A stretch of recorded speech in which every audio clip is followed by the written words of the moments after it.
Thank you, Margot, and thanks to Watchung Booksellers, my favorite bookstore in the whole world, and only a mile from my house. So Margot didn't mention the most relevant detail, which is that there's a bit of nepotism at work here this evening. Family connection. So yeah, so Marcus, he's my son-in-law. My daughter is right over there, Charlotte Alter. I feel like it would be great if someone just walked out right Nepo babies, we're out of here. Feel free. But so, and I was, kind of a little bit of a witness to this, the birthing of this book. And even though Mark has known George Santos since 2019, he only started work on the book in March. So he reported, interviewed more than 100 people, and wrote fantastic, wildly entertaining book in 6 months, which is kind of insane when you think about it. And I, on the Jimmy Carter biography, I spent on and off 5 years. So it's like a lot, what is it, 10 times as much time. And so it's just a real feat, but it doesn't feel rushed at all, because it's quite ambitious in the writing and the wonderful writing in the book as it is, and the just amazing detail and reporting. And people sometimes say, well, what is there new to know about this Joker? And the answer is tons. Tons and tons of new stuff. Like, you're just like one level of lies down. New York Times did a good job initially, and there's been other reporting in other places, but the line kind of never ends. And so I guess this is kind of a impossible question, but beneath all the lies, who is this guy? What is the truth about who he is?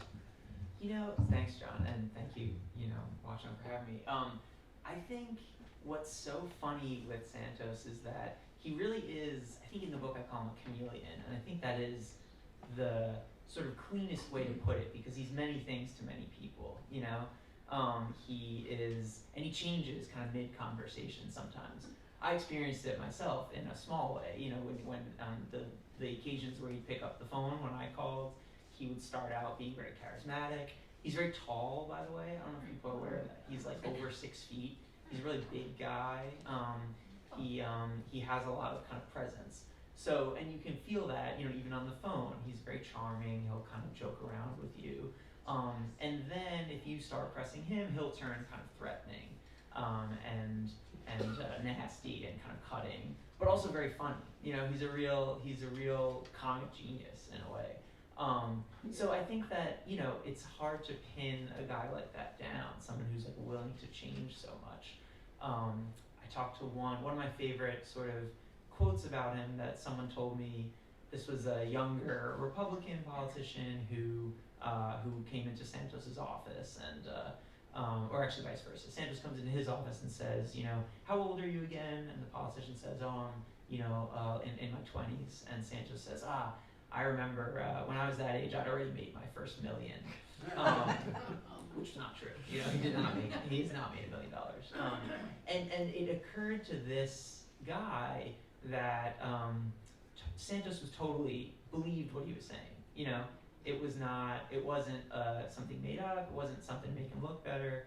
To this man in the room, it seems that Santos, was actually a millionaire, and that Santos himself thought of himself as a millionaire, right?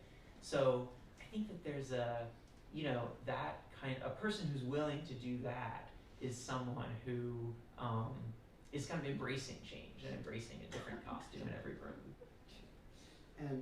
But a lot of times he would lie when he didn't have to. Like, just to take one that became well known, last year, the volleyball team at Baruch College. Why? I know.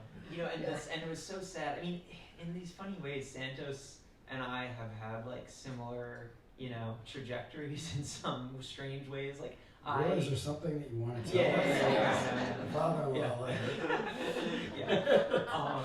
It all goes back to Brazil. No. When he said that Baruch thing, I was really excited because I was like, I know a million people who went to Baruch, and I started calling them up and saying like, do you remember this guy, like the volleyball and whatever, and everyone was really excited and they started digging for me, and obviously he didn't go there, but it's a funny place to pick, because I guess it seems like he picked it because it is a business school, so it's like a place that he thought could have, been a kind of backdrop to a business career. But the volleyball, it seems that what he did with the volleyball was he picked the story up from a friend of his who was an actual Baruch volleyball star, and Santos worked for this guy in one of his sketchy companies that he had before Congress. And so he just took the story and kind of ran with it. And that is one, in the book I sort of do these like taxonomy of Santos lies, and that's one of them, is that he steals a lie, a story from somebody else. And what are some of the other, telltale Yeah. that he's doing? The other ones, then there are some times where he'll lie for personal gain, right? These are his scheming lies. And then there's some, like you said, where he lies seemingly for no reason. Like he was talking at a fundraiser once with another politician on Long Island. The guy is sort of just chatting with him and says, "Oh, like I was out on Fire Island last week. Fire Island is this kind of nice vacation destination." And Santos goes, "Oh yeah, I've got, I'm looking for a place out there. I'm about to sell my place on the Hamptons, and then I'm gonna move over to Fire Island." It was just so specific, there was no reason for it. And this politician also said, like, why would he do that? We could have just talked about the weather or something.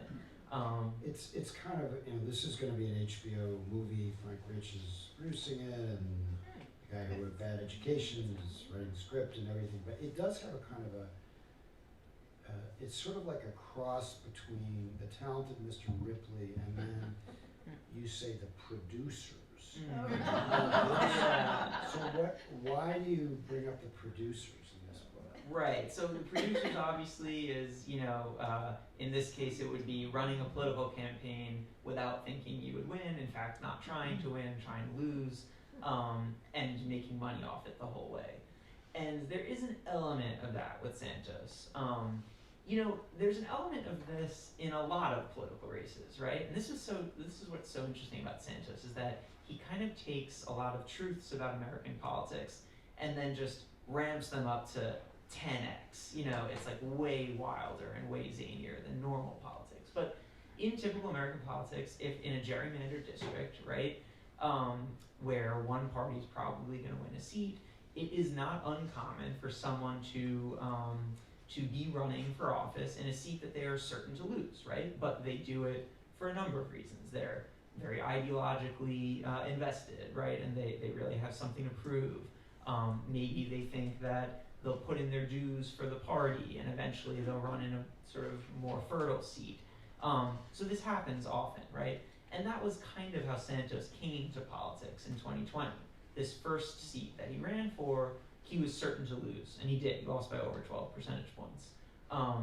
So the thing that he kind of takes it a step farther is that whole time he's sort of leading a really great life with his campaign money. He's going to all sorts of hotels. There's a restaurant that he really likes in Queens that he goes to over and over again, not quite for campaign expenses. And then when he does lose, he opens this new campaign account and starts raising hundreds of thousands of dollars for a recount campaign committee, even though he lost and there was no recount. So this is where the kind of producer's element comes in, where he understood he could make serious money off politics. So do you think this would have been possible in a different era? Could this story have happened pre-internet, or was there something that was that would have been exposed at a different time? Could he have gotten away with this? I think that it is I think that what is different about this moment is that he had this sort of strange chance to both run and win.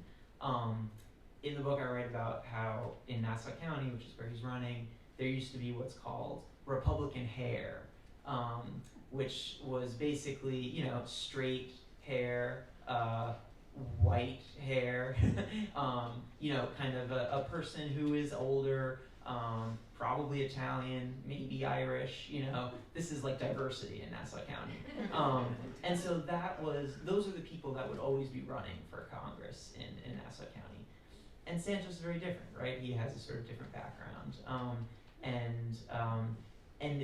So 20 years ago, he would have had no chance to sort of break through the party ranks and be sort of put forward as a candidate. But in this sort of strange moment, the Nassau Party is looking for new candidates. They're looking for candidates with more diversity. They're interested in gay candidates.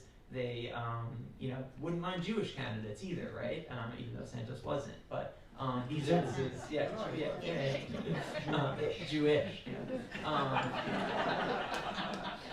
By the way, my real anger at Santos is like that's a good joke, you know? I mean, it's a really good joke, and now we can't use it anymore. It's a real bummer. He took that away. What he took away from us.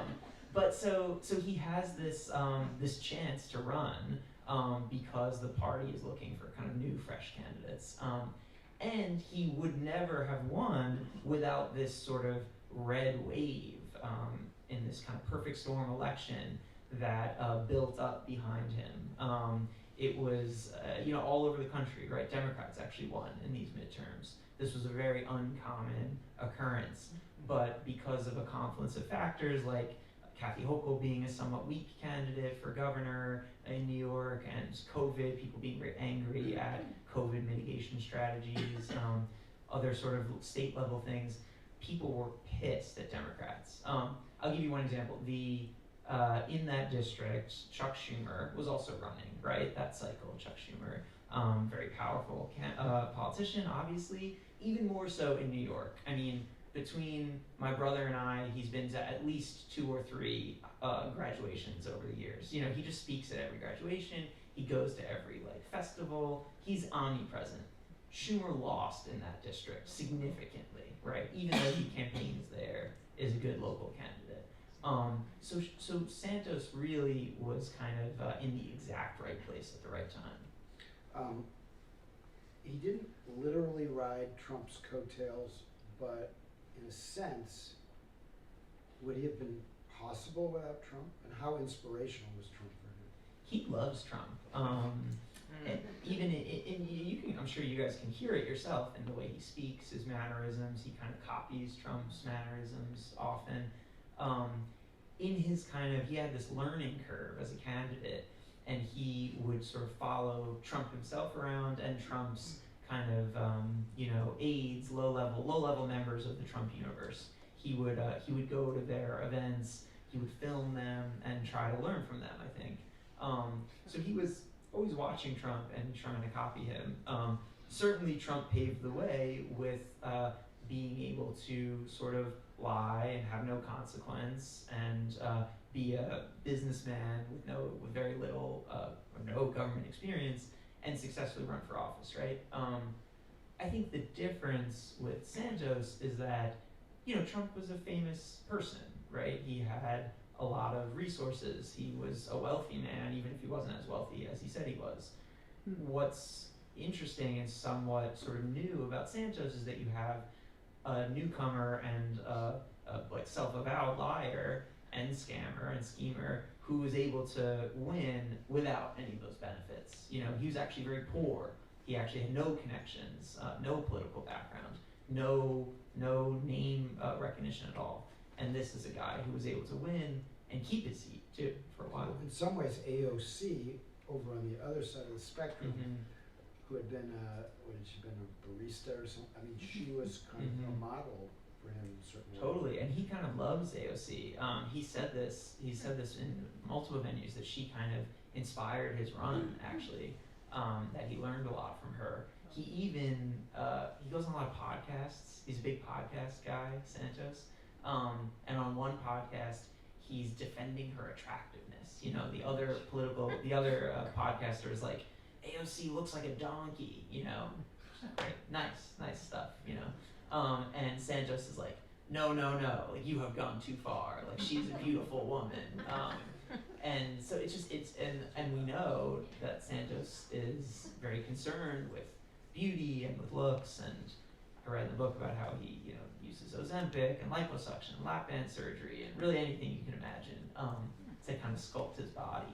So looks are really important to him, and I think that was part of the AOC appeal to him. He saw someone who's also an outer borough New Yorker, someone who kind of seemed to rise up against lots of obstacles and become a national name. So since we're talking about looks, you and Charlotte and your baby went to Brazil to research the drag queen years. The drag moment. And so tell us about that, and what did the drag queens that you met in Brazil say about him in that period of time? Yeah, so I felt it was very important to go to Brazil because it's Brazil, and it was really fun. And it was cold, and you know, when I signed the book deal, my wife Charlotte was like, she didn't even say congratulations. She was like, I can't wait for us all to go to Brazil. I was like, yeah. Like 2 weeks later, she was like, it's okay that we're all going, right? And I was like, yeah, no, totally, we're all going for sure. And then my parents tried to come, John and Emily tried to come. It was like, They were like, we were babies. Yeah, they're babies. I was like, listen, this is enough of a family affair. We're gonna need to all go down to Brazil. But a bunch of us went down to Brazil anyway. But we get there, and it was crucial because, you know, I knew a lot about his upbringing in Queens, and how Queens shaped him as a person. But Brazil was kind of this missing piece, and there hadn't really been that much reporting about him there yet. He also was claiming that, obviously these pictures have come out, which you've seen, right, of him in a red drag dress, and there's a few videos. But if you notice, they're always pretty much the same. He's wearing pretty much the same outfit, right? And so he has claimed that he didn't really dress in drag much. You know, this was like a one-time thing, did this at a festival, right? So I felt that I had to go down there and sort of straighten this out, see to what extent he was dressing in drag. Spoiler alert, he did it a lot, you know. It was a big part of his life.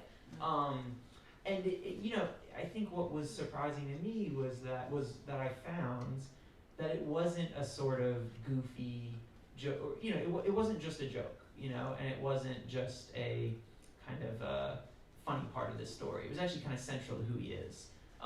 One young girl who he was kind of a like uncle figure to, sort of, remembered that he would put on a wig and wear a bra and a towel and kind of dance around singing Lady Gaga for her, like to entertain her, you know. So it was like the entertainment aspect was a big part of the drag dressing. And then there's another piece of it too. And to find that, I was lucky. I got lucky. Sometimes you get lucky in reporting, right? And publishing. And the book publishing. came out 3 days before he was yeah. expelled from Congress. Right. Very lucky recently. Yeah, it's good. Let's keep it going, you know.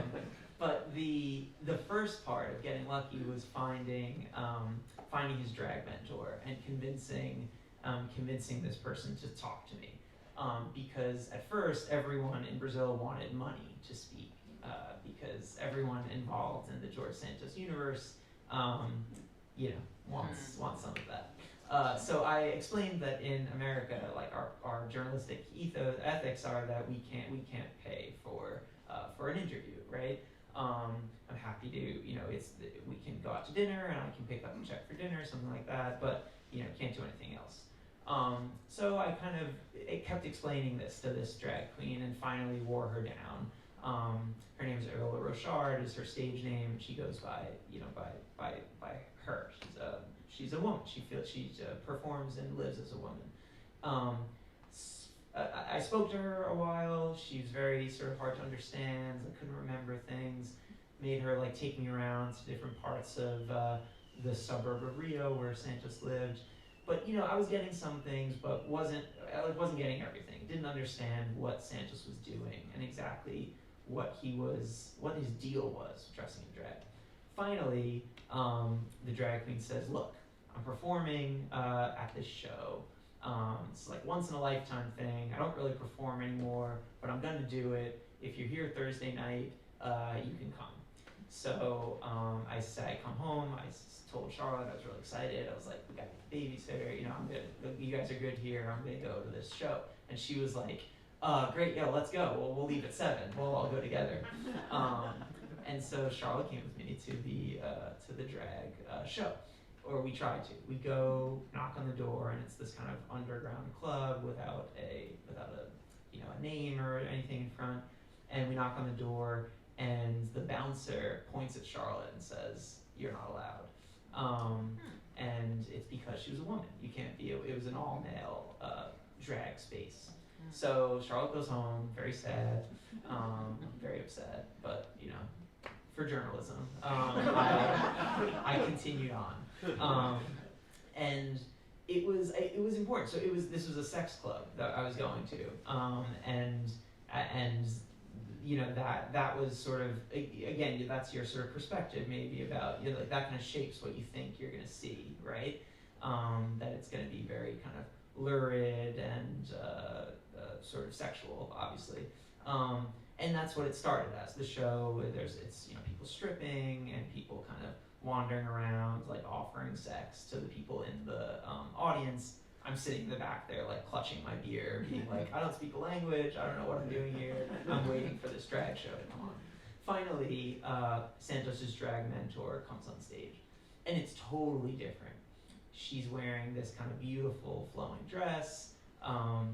Her makeup is really perfectly done. She's lip syncing this kind of beautiful way, and the whole thing, it sort of occurred to me finally, is that it's all about kind of beauty and changing the way you look and being sort of a totally different person. In Brazil, they actually call these drag queens of a certain age, transformistas, which meant transformers. And I started to understand that that's the tradition that Santos was dressing in drag in. It was less of a goofy thing. It was actually a more kind of important part of his mentality, I guess. So that really helped, and I don't think that would have happened if I didn't go to Brazil. And so let's tell us a little bit about Fatima, his mother, and some of the lies that he told about her, sometimes unnecessarily, like when we met with him at the editorial board meeting at Newsday.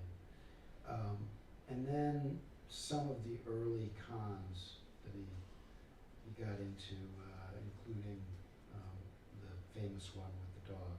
Yeah, so Fatima, fascinating figure. And this is, I actually didn't know this until I started working on the book, but when immigration records are very difficult to get until you die. And then they're completely accessible by Freedom of Information request, which is kind of terrifying. So I got this woman, Santos's mother's, full immigration records, including her dental records, how many molars she had, her history of smoking, like her health records. It was very intimate and in some ways sort of disturbing how much I now learned about this woman, just because she happened to come to the U.S. from another country and happened to die. But it was very useful for the book because I was able to kind of trace her journey from Brazil to New York, the circuitous journey, her immigration journey. She actually, and this is what makes Santos such an American story, is that his story touches all these parts of American culture and politics in so many different ways. But his mother, Fatima, eventually comes to New York, and she's working, she's a house cleaner, and she's working in the house of the family that founded Marvel Comics, and is kind of cleaning up around, Stanley Goodman. No, the cartoonist. Oh. Stanley. Yeah, thank you. He like is there at the house, and she kind of I didn't put this in the book, but she actually kind of interacts with him. It's just kind of crazy, like weird Forrest Gump moment. But she is a housekeeper. This is her work, and there's nothing wrong with this work. She actually made a decent living, and so did his father, and they were able to kind of build a life in Queens. But it wasn't good enough for Santos. He just couldn't live with that story. So he was always telling different stories about his parents, particularly his mother. He claims that she was this famous financier, that she was one of the first female executives on Wall Street, that she was in the towers on 9/11, right? And that's why she got sick. This was one of his famous lies. He even claimed that this was stuff that I found out, for the book, that she was a major GOP donor. She wasn't even a citizen. It was this kind of crazy web of lies that he was building for her that didn't exist. And I found that very sort of touching in a way, that he, this was his ambition. You could see like this kind of ghostly impression of his ambition in the lies he told for his mother. But at the end of the day, she dies, and he is, he collects money from the church to pay for her funeral debt, and it's about $6,000, and he runs away with the money. He doesn't even pay for his beloved mother's funeral debt. So this is the kind of guy we're dealing with. Well, he ripped off a 16-year-old roommate. He did, we could talk all night about his various rip-offs, but one of the ones that was a little bit more common that I didn't really know very much about is this idea of getting $30,000 by marrying, in his case, marrying a woman. So that was just like another scam. Another scam, yeah. And I mean, this is what, someone gave me this advice when I was working on the book. Very, very smart investigative reporter. I called her up just to kind of ask for advice for how to get started, and she said, the timeline is all that matters, which I thought was really smart. She was basically like, if you just line up everything that you know about him into a calendar, you'll figure everything out. Everything is about chronology. And with that sort of green card marriage, it really turned out to be true, because, once I lined everything up, I realized that he left this telemarketer job that he had. He was working at this kind of awful, dreary call center in Queens, where he was making like $12 an hour. It's like very dusty, it's hard to get there, there's no food around. I spent a lot of time at this call center. He was good at that job. And he was good at it though, yeah. And I think he learned a lot from call center work, right? Because you have to be quick on your feet, you have to be able to sort of kind of upsell people, sort of lie, basically. Convince them they need, the HBO or whatever they needed, whatever they didn't need, the pay-per-view soccer game. So he was good at it, but he hated it. And he felt that he was better than that, right? And so he leaves, and I learned that he left basically weeks, days before he marries this woman, right? And I was told that he made like $30,000 for marrying that woman. And so you can kind of see it sort of told the story. The chronology did tell the story, that he was working at this terrible telemarketer job until he found a con that was big enough to kind of get him out of it. And so once he got that $30,000, he never looks back. That's the last legitimate job that he has. And then in terms of his personal life, he's married now to a man. Yes. But he invited people not to a wedding, but to a celebration when we join our toothbrushes. Yeah, and no one could. This is what's so funny about Santos, and very relatable to me, because I find that I not like Jonathan or my wife, who are very good on their feet and can talk and expound effortlessly. I'm always stumbling over my words and kind of saying malapropisms and sort of strange things that don't really make sense in retrospect. And so is Santos. He's a strange man, and his conversation is weird. And he's always kind of dropping weird words in where they don't belong. And I kind of wonder if this toothbrush one was one of them. I asked so many people, like Brazilian experts, people from Queens, gay people, straight people, anyone who was like, what is this idea of a toothbrush ceremony? And no one could figure it out. And so it may just be this weird Santos invention. I hope that's in the movie. Yeah, joining their There's toothbrushes. so many weird people. I mean, in his, was he 36? How old Yeah, is he? 35. Yeah. He's crammed in so much into this He's an short amazing life. man. Just really crazy people that he comes across, like this bingo addict. Yes. Yeah. By the way, yeah. I mean, my impression of bingo, kind of going into this book, was that it's like bingo you play it at an old folks' home, right? Whatever. It seems harmless, but it turns out in Brazil, bingo is something you bet on, and it's like kind of a gateway drug to more intense gambling and actual drugs. It's run by sort of organized crime outfits. People lose like hundreds of thousands of dollars on bingo, which is just, people kept telling me that, and I was like, really? That sounds so goofy, bingo. But they were like, shh, don't say that, you're gonna get whacked. The bingo mafia, and yeah, so I found this woman who Santos played bingo with. He's also kind of a big gambler. He likes gambling. And so he would go to these bingo matches with her, and she was very sad. It's a very sad story because she was kind of a lonely woman who, it was no romantic relationship between them, but certainly like she was fond of Santos and was friends with him. She would pay for everything. Her parents had just died, so she had some money, and would basically, pay for all his bingo, all his food and drinks at these places, and he loves to eat and drink.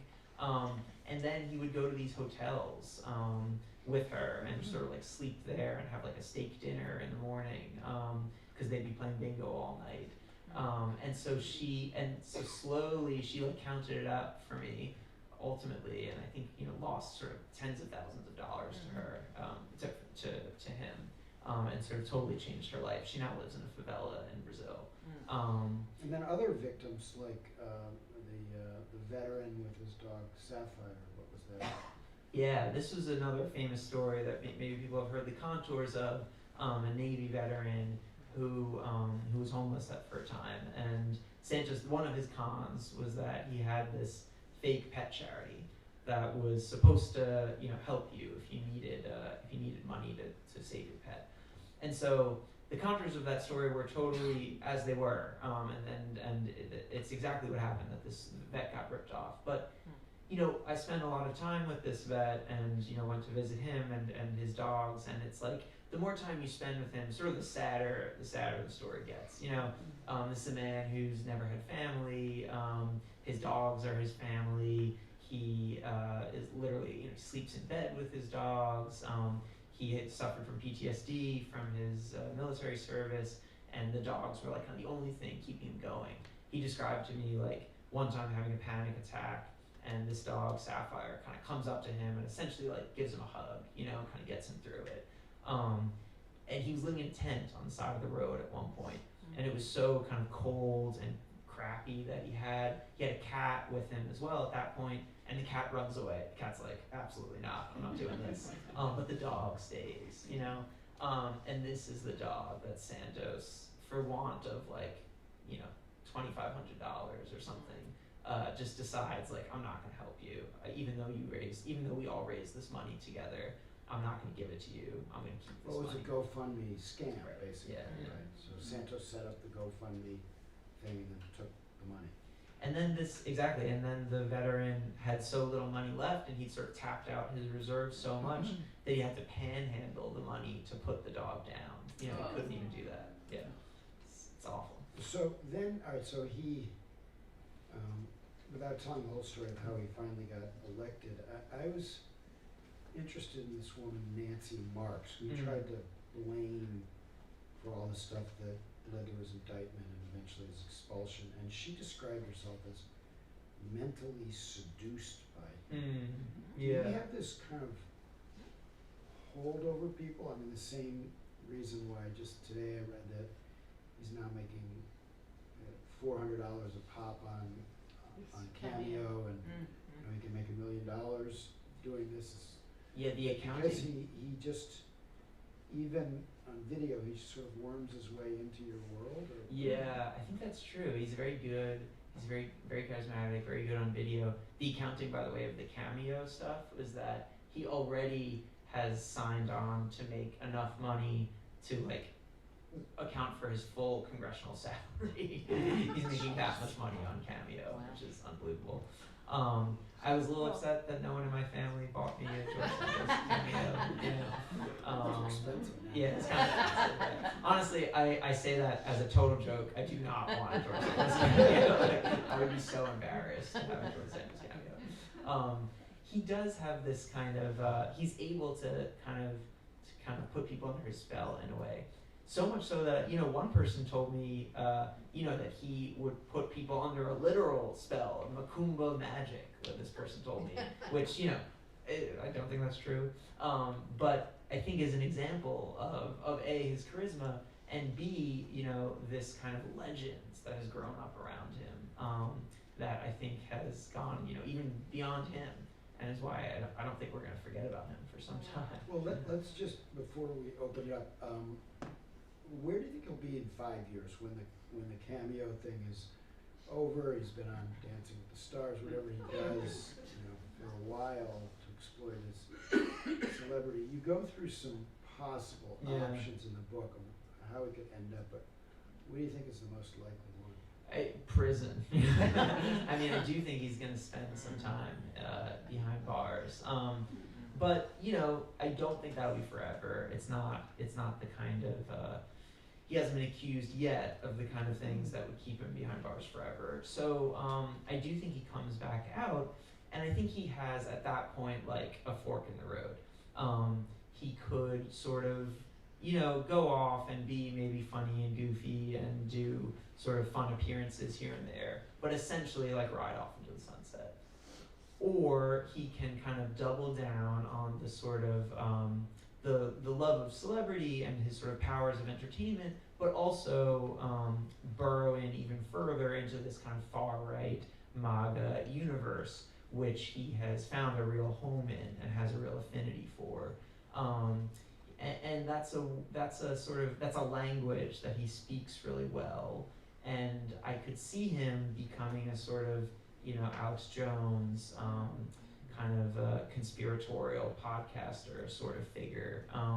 So that, I think, would be both paths kind of match his life interests so far, but that one would be sort of very disturbing for like where American democracy is going.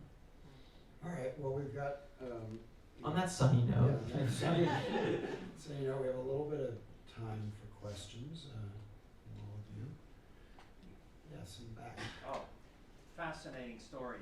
On a recent CNN broadcast, I heard someone make a very interesting quote and comparison, and I'm quoting her directly. She said, "The defiance George Santos of New York and Bob Menendez of New Jersey have shown follows a strategy perfected by former President Donald Trump, but pioneered by former President Bill Clinton."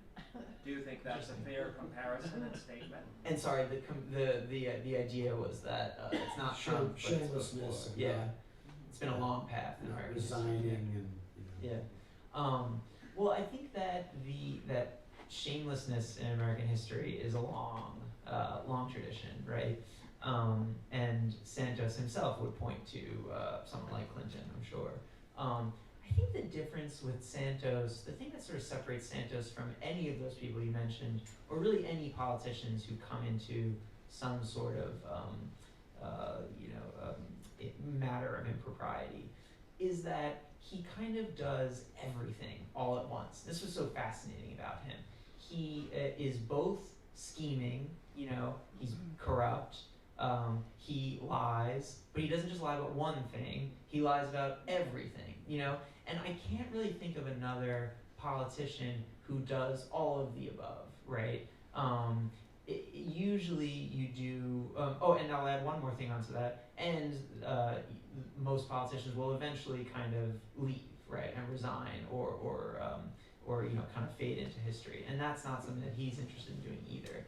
So he it's kind of what I was saying before about he takes everything up to like an 11. I think that's what makes him both different than some of these past politicians and very modern. There's something like very hyper real about him, like kind of very social media, always on.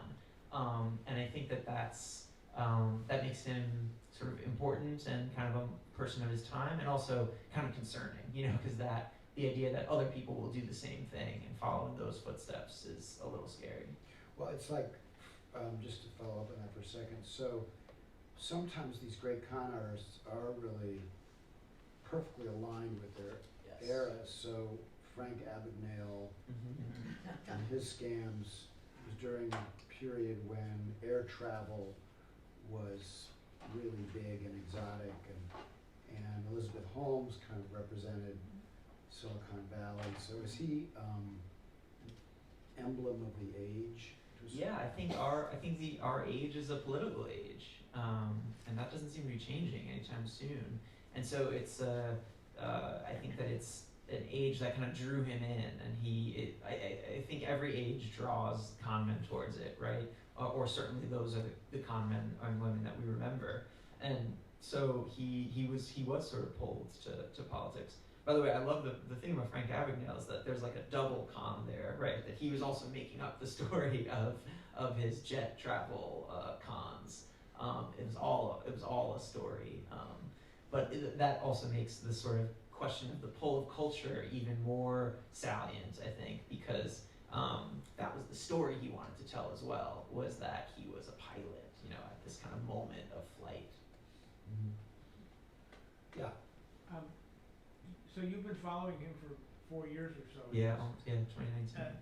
But rewind to like before he became this person, and was he creepy but you believed him, or how did he pull this off 3 years ago and 2 years ago to get the nomination, to run, to become, didn't anybody like fact check anything? Totally. Well, so this is the funny thing about when you lie about everything, is that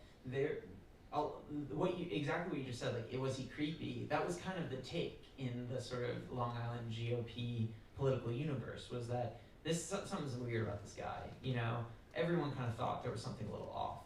And there were lots of stories written about him and about the things that were off about him. I wrote about how it was unclear where he lived, some of the sketchy campaign finance stuff he did. The Daily Beast wrote good things about his backgrounds, North Shore leader. People were poking in. The problem was that he had lied about so many things that we didn't connect the dots sufficiently and say that everything was a lie, right? That there was no there. It was all fake. It's also interesting to me that he like sometimes I wonder what was the one thing that would have pulled what was the one card that would have collapsed the house, right? And sometimes I think it was the colleges, right? If we had figured out the college thing before the election, that would have done it. But we knew so much crazy stuff about him, and sort of the political world knew it already, that he was doing these kind of sketchy campaign finance things, and kind of just didn't break through.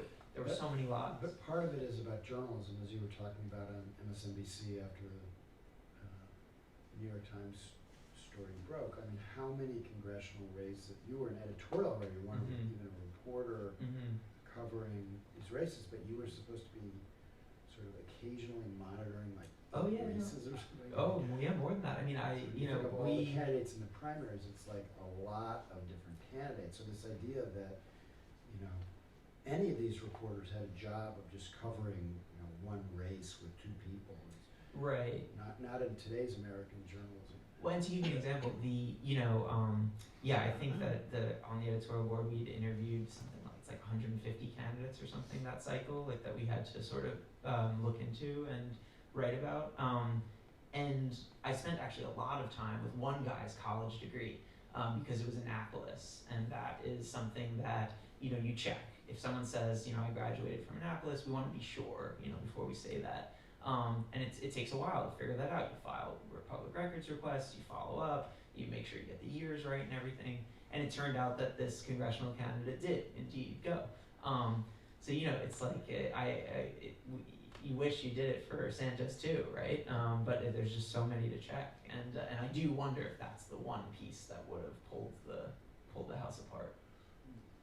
Yeah, but I'm sure there are probably very few people who check whether somebody graduated from Baruch. No offense to Baruch, Totally, yeah. but it's just not, if you've got, dozens of things to check out, it's not top of anybody. The other funny thing was we were writing about what seemed to us to be more salient, which was how kind of extreme he was for the district.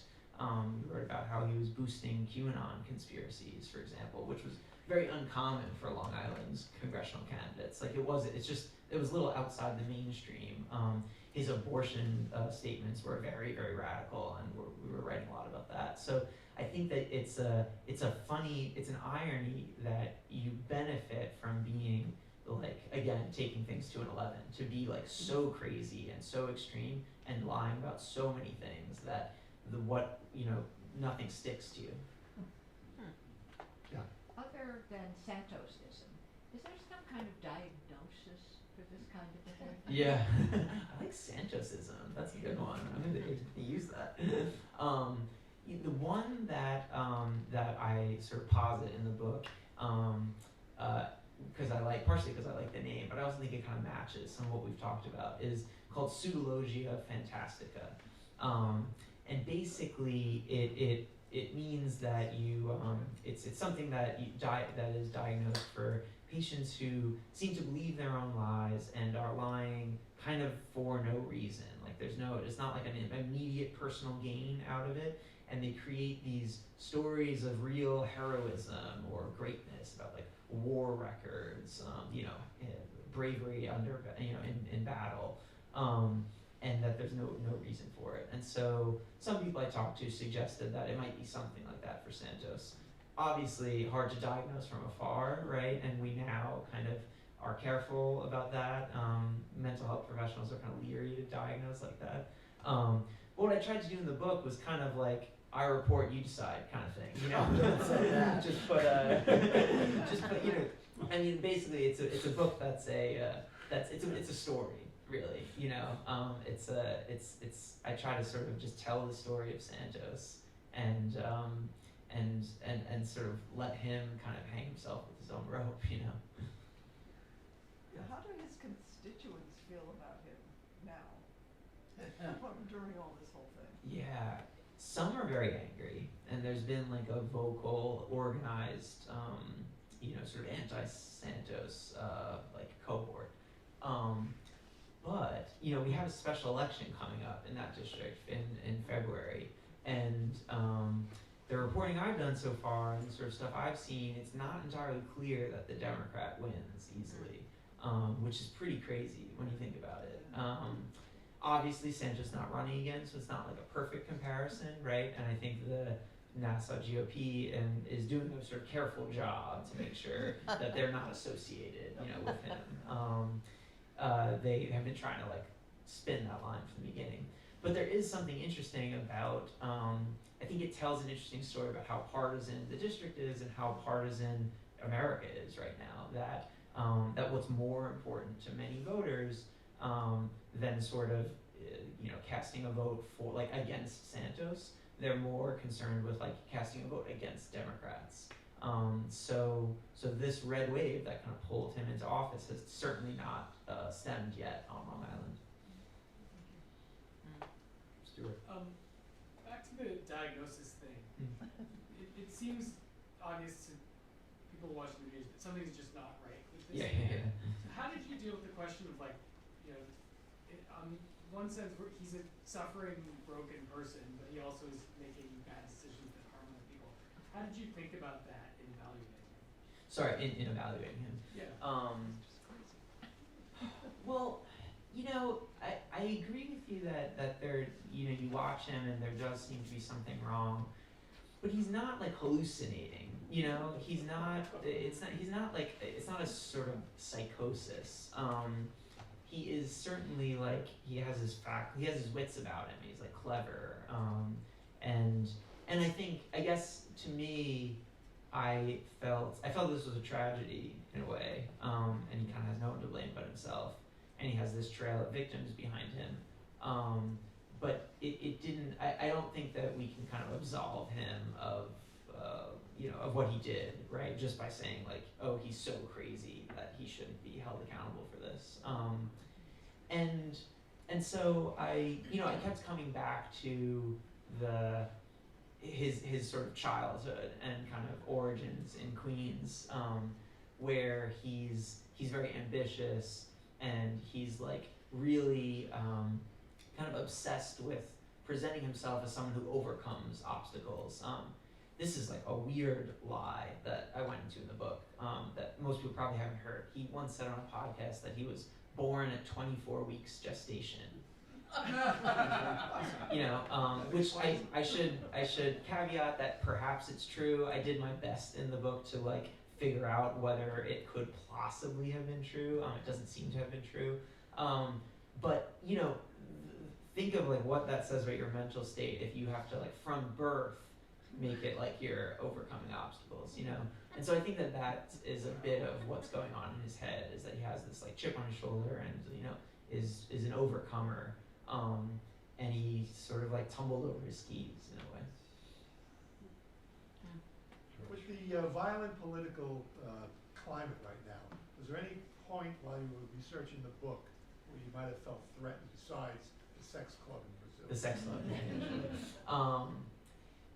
No, I mean I think that I knocked on a lot of doors for this book, which you kind of have to. It's sort of like standard journalism. And I've knocked on a lot of doors in my career, and have knocked on doors of like criminals and victims and family members of shooting victims and things, and like you kind of just have to do it and be sort of respectful and just try to be polite and explain that you're here to like tell someone's story, and if they're not interested, they're not interested. That's their right, but sort of you have to try. And so I obviously did that here, and that seems to really offend Santos. That really kind of got under his craw, and he suggested he was going to call the police on me if I kept doing it. And I've really never had that experience where someone, certainly people can like slam the door in your face, not answer, whatever. That happens all the time. But it was a little kind of surprising to like hear someone say, "Oh, we're going to call the police that you're knocking on our door," But he also didn't. He never did. I do think that quickly the one like sort of dangerous thing about him is these kind of conspiracies that he weaves and this sort of loose talk that he uses. After the Hamas attack on Israel, he was on X Spaces, this kind of audio thing, saying that we need a police state in America to prevent terrorism, and we should go door to door. Vague stuff, vague dark stuff, and he said that he would vote for anything that put this kind of system into motion. So I think these are the true like dangerous aspects of his lying, and luckily he's not in Congress anymore. Well, if Trump wins, he'll probably put him in charge of the FBI or Right. something. It's my fault we've gone too longer than we should have. But thank you, Mark, and I was available.